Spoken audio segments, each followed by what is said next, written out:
The cap is from the brothers, Yeah. all the men we got together on Wednesday night. Thank you so much. I felt very, very loved. Received this wonderful Scotland cap as well as the shirt here. So I figured it's a good excuse to wear it today. I don't know how many opportunities I'll have to wear a ball cap while I preach. I'm sure it's breaking some kind of manners rules or something like that. I'll try to remember to take it off when I pray. But any opportunity I can to cover up my hair and wear a ball cap is great. So thank you very much. I had a great time with the men, and just wonderful but bittersweet to say goodbye to Sebastian as well. He meant so much to all of us, and we hope to keep that connection alive. Really a great blessing from God. But we had so many things, as Goldie mentioned, so much good news, so much happening this past month, and a lot of times we tend to forget what happened yesterday. So it's very good to just be reminding one another and building on that momentum heading into the 1st of April. Just some of the things that I heard about. We had Helen and Megan Gardner. They were bringing flowers and cake to their neighbors. John T. organized a night of evangelism for his family group. You remember that, don't you, John? Don't forget, be encouraged. It wasn't so long ago. Thank you, John. I think about Tina. I heard the story where she chatted with a stranger in the cemetery.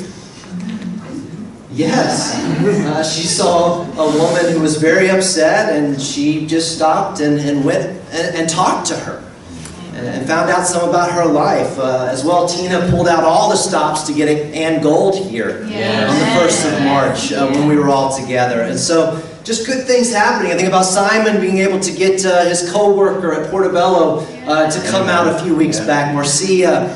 The teens yesterday. Taking several hours to go and care for the elderly at the care home, and just having a good time over there in Leith and serving in our community. It's Claire, Ella, Dre, Amy, Tamara as well. They all went to Akali on Thursday night for fun outreach and to show some crazy love as well. Wendy, taking advantage of opportunities to share faith on the bus. Bob, who's with our children right now teaching their class, Bob has his own tram ministry going. He really does. I mean, it would be very easy to say, well, I live in Rathel, I'm so far out, what do I do? I can't, there's a lot of challenges with that. But he has his own tram ministry going because he's always on the tram. Just a few weeks ago, someone that he had met in the past on the tram, this woman was looking very distraught. He goes over there and talks to her, comforts her, and she goes, oh yeah, you're the guy that's invited me to church before. Wow. Tram worker Alice, you've met her. He's connected and built a great friendship with her. He brought her over to our home a few weeks ago, and we had dinner together. Lee helping his neighbor fix his fence. I think that's where we get the expression mending fences, right there. We know where that comes from. It's the special encouragement, as we mentioned, for Sebastian and me on men's night this past week. Chris was the hero of our first Bible discussion in Leith. The first night we were at Ocean Terminal, and we were all getting together at the table, and Dre was leading our Bible discussion, and a drunk man came up. What? And he interrupted, it wasn't any of you. A drunk man came up and he interrupted our Bible talk. And it was just kind of that awkward situation. And it was just for a moment. And then he was gone. But then he came back again and kept coming back. And Dre did his best to start over and over and over again from his notes. The guy, the poor chap, he was mostly incoherent. So Chris, he got up and grabbed the guy gently and pulled him over to another part of Ocean Terminal and just had a discussion with him and listened to him. Wow. And listened some more. Wow. And probably listened to the same thing over several times. But then we were able to have our Bible discussion, but Chris stepped up and he showed crazy love to this man. That's what I'm talking about. I mean, it's even Nicola chasing a sweet potato across a car park. One of her fellow grocers. You know, so someone was at the grocery store and there was this missing sweet potato rolling across the car park. And there's Nicola chasing it, showing crazy love. So it's many of you, don't forget these things, extending all kinds of loving invitations and all different types of situations. It's having Bible discussions in the coffee shops. It's the personal Bible studies that have happened this month with non-Christians. It's cards, it's texts, it's giving that extra loving attention to our fellow human beings. Amen. Imitating Jesus. So today is the end of March and the end of our campaign. As we turn the calendar page to April, how do we keep the crazy love going? Yeah, come on. How do you stay crazy? Yeah. That's the goal, stay crazy. How do you stay crazy? The good news is Jesus answers this question for us in Luke chapter 7. Let's turn there now. Luke chapter 7.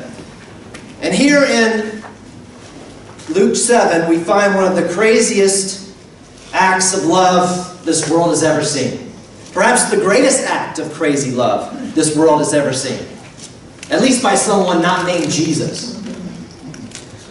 And I really do hope the impact of some of the 31 acts of crazy love this month will be felt in the months to come.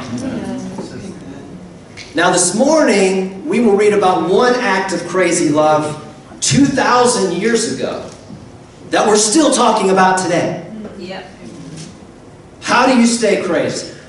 Let's learn today from the compelling image of crazy love we see in Luke chapter 7. Come on.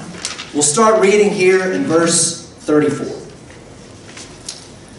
Jesus says, "The Son of Man has come eating and drinking, and you say, 'Look at him, a glutton and a drunkard, a friend of tax collectors and sinners.'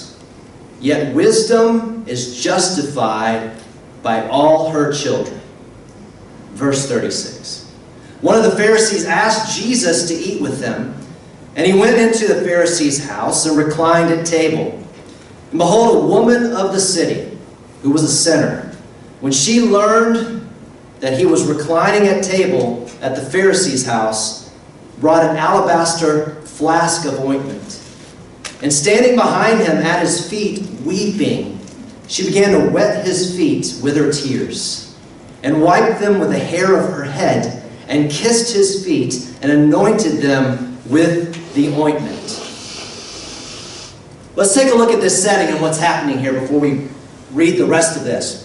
You have three main characters. You have Jesus, he's the invited guest to this meal. And then you have a woman of the city. We don't have her name. She's just a woman of the city. That's how she's known forever. A sinner. This means she's a prostitute. She walks in, and if she comes into a situation, she defiles the room. That's how it's seen. So you have Jesus, you have a woman of the city, and then you have a Pharisee named Simon. He's a religious and moral leader. And if he's able to invite guests over, he certainly would have a house with enough space for dinner guests. Okay, and at that time, that meant you were wealthy, as many of the Pharisees were. He was wealthy. And so you can see here, get a better picture of the setup, because this wouldn't be dinner as we would have it today. The setup would be you'd have a table in the middle, and then you would have mats and couches around the table. And what the dinner guests would do is they would sit or lean head first into the table. So you see Jesus there in white. Not necessarily sure that he looked this way, but we'll just go with it. But he's leaning backward, okay, or he's leaning on this recliner, and then behind him would have been the food and where he would have eaten. So you're going head first into the table, which my kids would absolutely love to do. This is very comfortable. All right, so that's how it would have been set up in that time. And you also have to understand their culture was not as private as our culture is today. So for the rich, they would have this dinner table, and it would be a grand show, and it would actually be in the courtyard of their home. And people who were even uninvited could come and go and watch dinner as spectators. You can kind of see in the back here, just barely from some of the art, that this is outdoors and people could come and go as they please. The best thing I could think of to help us think of this today is if you were walking on the Royal Mile and there's restaurants along the Royal Mile, and if it's a nice sunny day like today, you could eat outside, and there was a section of table outside where you could eat. Well, if you had a reserved table on the Royal Mile, then anyone who was coming by could take a look and see who was at that table and who's eating, and they could stand and watch. That's very similar to this. It was not as private, and also in the same sense, if you dined with a Pharisee or you dined with someone who was rich, it became a show of sorts, right? The invitation to this kind of meal would be a big deal. So, in other words, who's dining with Simon tonight? Who's with the Pharisee? Let's go check it out. Let's just step, our nightly walk. Let's just go by there and see who's there. See if anyone important is there. All right, and another thing to remember here that sets this up is if you had an honored guest, there was a certain level of hospitality that was expected, especially for a very special guest. And at that time, Jesus would have been that. He was famous. So what would happen is as soon as you walked in, before you would dine, one of the servants would wash your feet, which was very important in those days. All right, no socks, just sandals and a lot of dirt. All right, so a servant would clean your feet, and then the guest would receive a kiss from the host, and then the servant or the host would anoint the head of the guest. So this is a protocol you went through to show respect, and that's what you would do. And so Jesus comes to this meal with Simon, and since Jesus did not receive this treatment, as we would later learn, he didn't receive this type of treatment, the prostitute gets in their space, she crosses this boundary, and she decides, this is wrong, I must do this myself. I'm going to do this. But she does it all wrong. It becomes this comedy of errors. She never even makes it to the head of Jesus to anoint his head. She goes in, she's so overwhelmed with emotion that she just gets to the feet. And you see her here, she gets to the feet, and before she can even make her way up or do anything, she starts crying. And the emotion is coming through, and the tears are coming down. And you can imagine the tears are getting on the feet, and now that wet tears with the dirty feet, and it's a muddy mess. And it's everywhere. And you can imagine just, oh, now what have I done? And where am I at? But she just continues to go with it. Right? So then she next forgets herself and just lets down her hair. Okay, I don't have a towel. I have my hair. So she takes her hair down and starts wiping off the dirty, muddy feet with her hair. Which it's hard for us to understand at this time in this culture. But for them at that time, if a woman let down her hair in public in front of a man, this was shameful. I can't tell you all the reasons why. That was just the culture then. So she just forgets herself. She lets down her hair. She starts cleaning mud off the feet of Jesus with her hair. And then she has this alabaster jar. And that's what it would have looked like. And this was used for your best perfumes, your best ointments. And commonly it would have an ointment or a perfume called nard in it. So if this was full of nard, or maybe today Calvin Klein or something, I don't know what it would be the equivalent today, but this was very expensive. So if you had this full, it was worth 1 year's wages. So it was probably all she had. So she brings this, and remember, you anoint the head, right? But she didn't make it there. This is a mess. This is a disaster, but she's going with it. And so instead of anointing the head, after she cleans the feet with her hair, she then pours her year's wages on the feet of Jesus.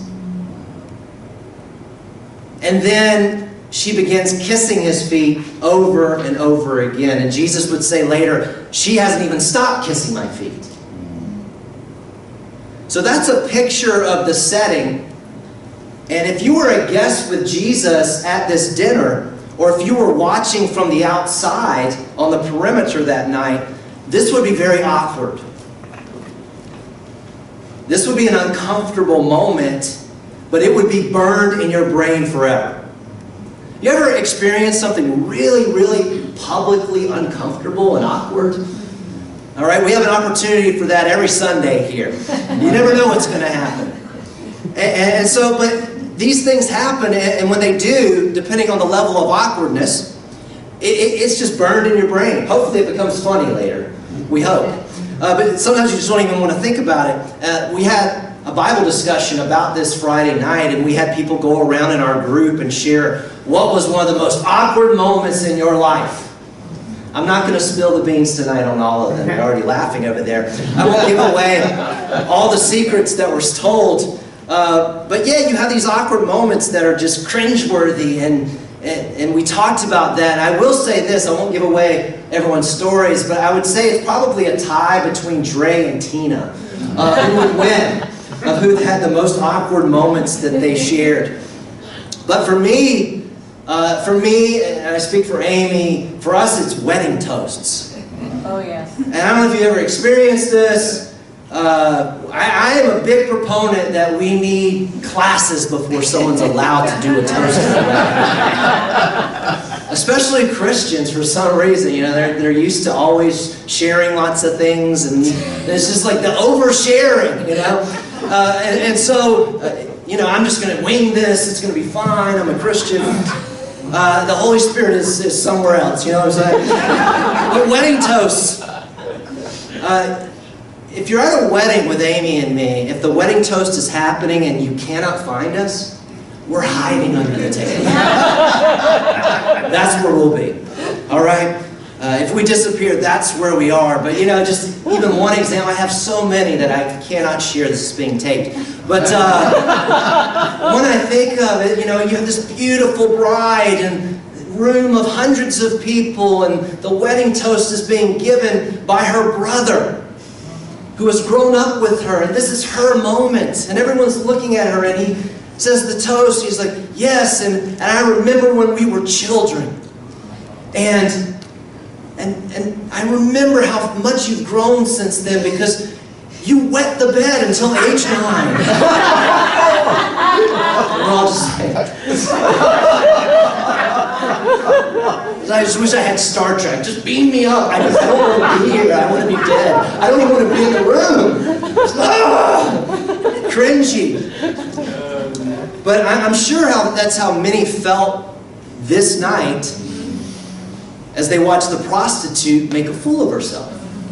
Because that's what's happening here. We know the story so well, we sometimes lose sight of it. Ooh, and we'll get to that. This was an amazing thing she did. But on the surface, this was a very awkward, uncomfortable moment. That if you're in the audience, you'd somehow either want to disappear or find a way to fix it. Fix the situation. So up to this point, in what we've read, no one said anything. It's just that awkward silence. And I'm sure the people are thinking lots of things. But no one has said a word. Let's read what happens next. Verse 39. Now when the Pharisee who had invited Jesus saw this, okay, the crazy deed by this prostitute, when the Pharisee saw this, he said to himself, that if this man were a prophet, he would have known who and what sort of woman this is who is touching him, for she's a sinner. And Jesus answering said to him, Simon, I have something to say to you. And he answered, say it, teacher. So we have a new awkward moment. Jesus knew what he was thinking. Watch out. All right, verse 41. Jesus says, a certain moneylender had 2 debtors. One owed 500 denarii and the other 50. When they could not pay, he canceled the debt of both. Now which of them will love him more? Simon answered, "The one, I suppose, for whom he canceled a larger debt." And he said to him, "You have judged rightly." Then turning toward the woman, he said to Simon, "Do you see this woman?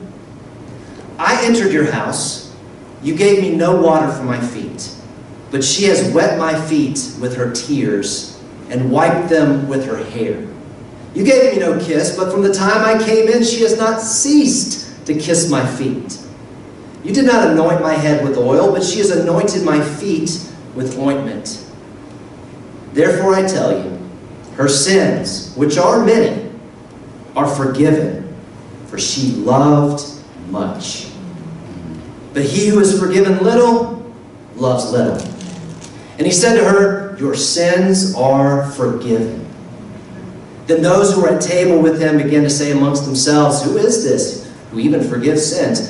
And he said to the woman, "Your faith has saved you. Now go in peace." So verse 40, Jesus breaks the awkward silence. He says, "Simon, I know what you're thinking. I need to sort you out.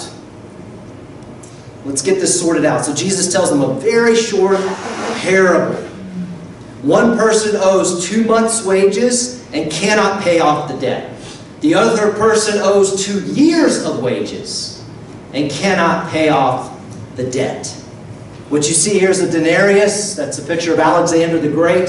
This would have been the exact money and currency that Jesus is talking about here. So you had 2 months' wages, 2 years' wages. Both are headed for complete financial ruin. Both. They're both dead in the water. But the moneylender then completely cancels the debt of both of them. So Jesus asked Simon, who will now love this moneylender more? And of course, even Simon, he can do the math, and even Simon can answer this one correctly. The man who had the bigger debt canceled will love the moneylender more. And then verses 44 through 46, Jesus next completely turns the tables on this. He turns this entire situation on its head. Jesus looks at the woman. And then he tells Simon, as he's looking at the woman, "Do you see this woman?" In other words, open your eyes. Stop condemning this woman and learn something about love from this woman. Stop judging this woman and learn what love is all about. And then Jesus begins this very ironic contrast between the Pharisee and the prostitute. Everyone in the room thinks it's the prostitute who's awkward and disgraceful. So we have the advantage here of knowing the end of this story and some insight to it. I'm telling you, I know for me, I would have just been very embarrassed. I don't know that I'd be very quick to know what was going on here. I've been in similar situations. You know, when awkward happens, what do? And everyone thinks it's the prostitute who's awkward, who's disgraceful, but in fact, it's the lack of love, the lack of respect, the lack of hospitality that this Pharisee had for Jesus. That's truly awkward and disgraceful. I think Jesus looks at this prostitute and says, "What a beautiful disaster." Jesus then tells her, "Your sins are forgiven. Your faith has saved you. Go in peace." So you have one act of crazy love by a prostitute. One act of crazy love by a woman, dare I say, many of us here would judge quite harshly if put in that situation. One act of crazy love that now echoes for all eternity. What a beautiful disaster she is. She's the picture of crazy love that we all must remember and imitate. It's a good thing to be a beautiful disaster in the eyes of God. So let's go back to our original question here. How do you stay crazy? What do we learn from this? Because I think if we take this one story, this true story, we can stay crazy from what we learn from it if we put it into practice. How do you stay crazy? First of all, remember how much you've been forgiven. And for those that are not Christians yet, and you're on the road to making that decision, this is how you get there. You need forgiveness. You can't do this on your own. No matter how many good decisions and how many morals you have, how good you are compared to your friends or the worst people in the world, you have sin that needs to be forgiven. Even if you owe God 1 month of wages, 1 day of wages, you are still in ruin without forgiveness. Yeah. Everyone's in the same boat. So remember how much you've been forgiven. The prostitute, she knew she needed forgiveness, and she broke all the boundaries to find it. 20 sins, 70 sins, thousands of sins. All have sinned and fall short of the glory of God, Romans 3:23. Measure your own sin, and that'll keep you busy enough. Measure your own sin, count your own sin, and that'll give you plenty to think about. Because the moment you start comparing yourself to others, your sin versus their sin, that's the moment your love for Jesus begins to die. That's the moment where you need Jesus less and less. 1 Peter 4:8, love covers over a multitude of sins. So how do you stay crazy? Remember how much you've been forgiven. Another way to stay crazy, put satanic entitlement to death. Entitlement. It's a disease. Entitlement, that's the belief that you've earned certain rights. Entitlement is when you feel like you've earned a certain amount of respect that people need to give you. That you've earned privileges. You've earned to be treated a certain way. That's entitlement. And we see entitlement in Simon the Pharisee, but do we see it in ourselves? It's easy to see it in Simon. But what about ourselves? How entitled are you? I'll tell you the truth. This church owes you nothing. Yeah. The people in this, look around. The people in this room owe you nothing. If anything, we're the ones with the debt that we owe, that we cannot pay back. We're just lucky to be here. The government owes you nothing. The NHS owes you nothing. This world owes you nothing.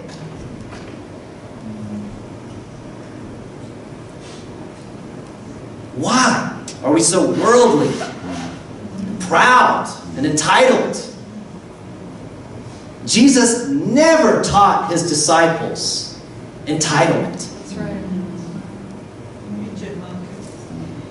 If you're a Christian, you signed up to carry a cross. Forget yourself. Get over yourself. You see, in our text today, we have 3 main characters, but the prostitute is the only main character that doesn't speak. The only main character that doesn't have a say in things. The only main character that remains nameless. No rights, no respect, no privileges. And I tell you what, Jesus doesn't want you to wear the yoke of entitlement. That's a cruel master.